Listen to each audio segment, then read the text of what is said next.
prisión preventiva? Se ha convertido simplemente en un tremendo drama. Supuestamente es un instrumento perverso que se está usando para maltratar a alguna gente, para castigar a alguna gente antes de haberse probado su culpabilidad.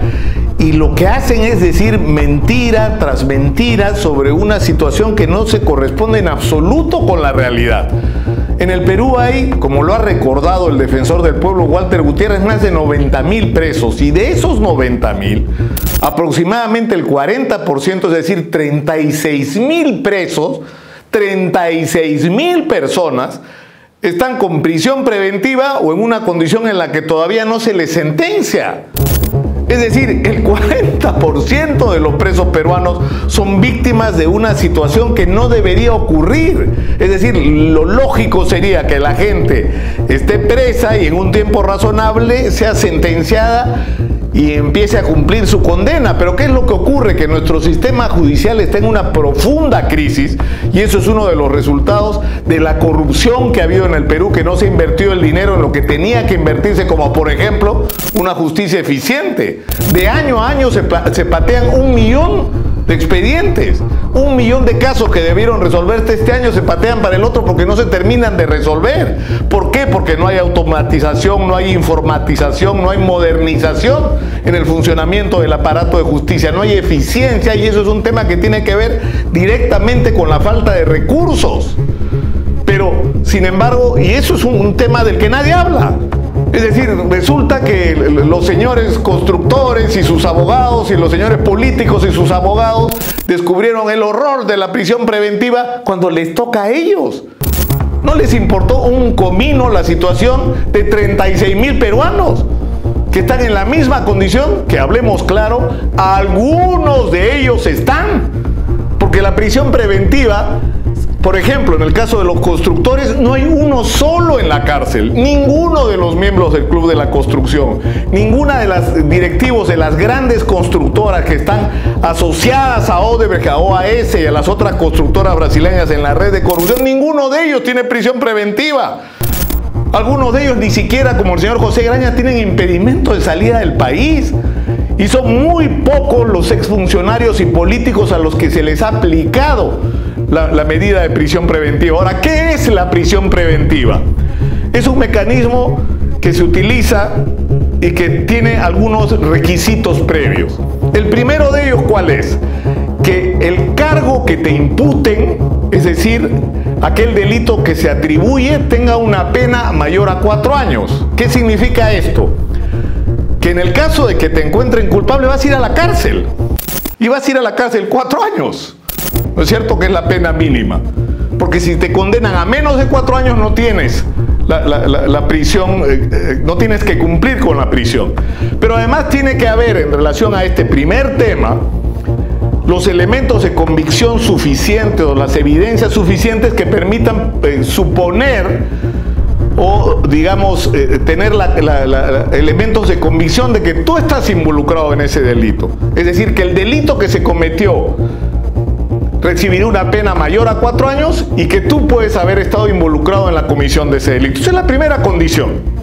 Y esta se cumple absolutamente en todos los casos. En todos los casos de la gente involucrada en los escándalos de corrupción.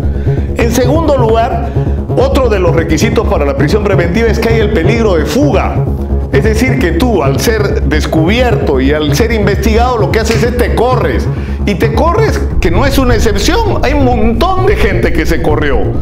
Alejandro Toledo está prófugo de la justicia. El juez Inostroza está prófugo de la justicia.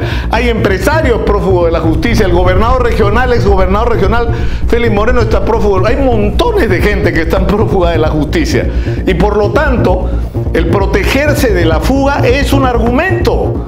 Es decir, cuando el fiscal y el juez llegan a la conclusión de que si no te tienen en prisión tú te puedes escapar, se aplica la prisión preventiva. Pero hay una razón más, aparte de la fuga.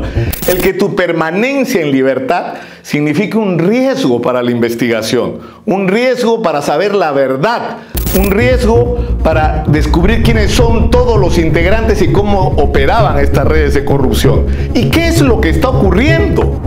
Que que muchos de los implicados en los actos de corrupción de esta red monstruosa que ha funcionado durante décadas en el Perú, lo que están haciendo en libertad es presionar testigos, ocultar información, fraguar contabilidades para ocultar números y datos que permitan llegar a los montos y a los procedimientos usados para limpiar el dinero sucio. Están presionando fiscales, están presionando jueces, están articulando todo un operativo para traerse abajo a la justicia anticorrupción, para impedir que esta gente haga su trabajo. Entonces, ¿cómo no va a ser una razón la prisión preventiva cuando lo que tenemos en el caso de la corrupción y el abajato, cuando lo que tenemos al frente es una monstruosa red de corrupción que sigue viva, que está defendiendo sus privilegios, que no quiere ser descubierta, que quiere quedar impune, que si pudiera eliminar de la faz de la tierra a los fiscales del caso Lavajato lo hiciera? Es decir, tenemos que ser conscientes de eso y no dejarnos engañar por este discurso, que es escandaloso simplemente porque no se corresponde con la realidad. Yo estoy absolutamente seguro de que muchísimos de los 36.000 presos que hoy tienen prisión preventiva o algo similar y que están en las cárceles seguramente podrían seguir sus procesos en libertad, pero de lo que estoy convencido es que si en algún caso se justifica la aplicación de la prisión preventiva como una medida no excepcional, sino regular, es en la lucha contra la corrupción. Esto es como la guerra contra el terrorismo. Tenemos que ser implacables, estamos desarticulando redes y tenemos que ser conscientes de esto. Entonces, ¿de qué es de lo que se trata? De aplicar razonablemente esta decisión midiendo los tres elementos que he descrito, es decir, que se cumpla el requisito de que los cargos que se imputan son los que corresponden, que hay peligro de fuga o que hay una amenaza para los procesos. Entonces, evidentemente hay situaciones y cada una es diferente a la otra. Por ejemplo, el caso de Pedro Pablo Kuczynski, tiene 81 años, no, va a cumplir 81 años, tiene 80 en este momento, porque los va a cumplir creo que en octubre o noviembre todavía los 81. Bueno, él fue candidato a la presidencia y él iba a terminar su mandato al borde de cumplir los 83 años. O sea, el señor sí está calificado por su edad para ser presidente. Es más, la mitad de su campaña estuvo centrada en que pese a los años que tenía estaba en óptimo estado físico y el señor ya había sido operado. Es decir, él estaba absolutamente calificado para asumir las riendas de un país donde hay enormes problemas sociales, donde hay delincuencia, donde hay inseguridad, donde hay crisis social, donde hay que tomar decisiones cada día. Es decir, para eso sí estaba preparado pese a su edad, pero para enfrentar los rigores de la justicia no. Eso es lo que no se entiende. En todo caso, hay que tomar este tema con serenidad. ¿Serán los médicos legistas los que digan cuál es su real estado de salud? Y en función a su real estado de salud, tomar las decisiones que haya que tomar con respecto a lo que la Fiscalía necesita, que es proteger la investigación de cualquier perturbación y hacer las cosas correctamente. Pero lo que no se puede hacer es lo que se está haciendo. No solo se está descalificando la legitimidad de las prisiones preventivas, sino se está tratando de deslegitimar a los fiscales y jueces anticorrupción que están haciendo su trabajo. Están luchando por desarticular la podrida red de corrupción que tanto daño le ha hecho al Perú. Hay que hablar claro sobre esto y dejar de engañar a la gente.